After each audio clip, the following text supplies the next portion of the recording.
Hi, this is Betty Magee. We're continuing our series on being an investor. Now, we've already found the property, we know the market, we've decided whether we're going to do cash or get a loan.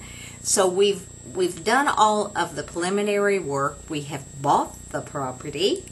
We have put the money into the property to bring it up to the level of what it should be in order to rent it. Now we come to leasing the property. Do you know how to find a renter? Do you put a sign out? Do you run an ad? Do you put it on Craigslist?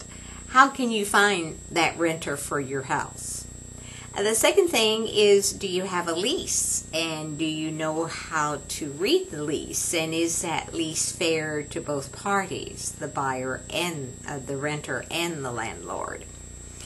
Do you know how to interview or screen a renter without violating any of his rights? Do you know what the limits are in interviewing and taking an application for a renter?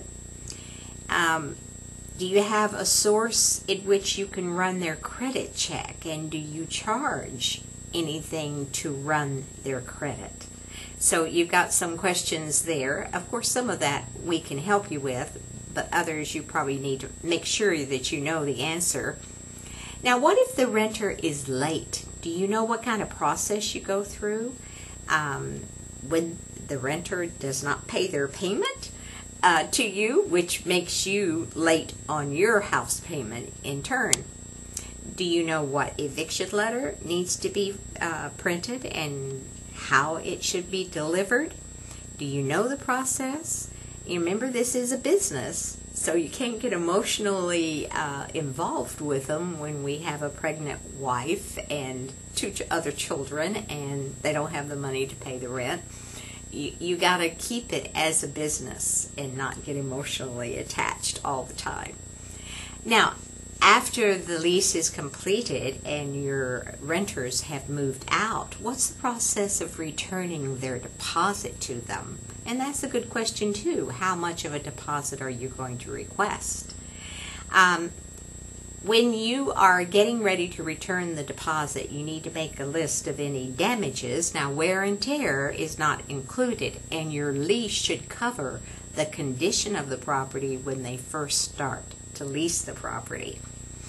You're going to itemize the items that need to be repaired, and you're going to have a cost out beside that.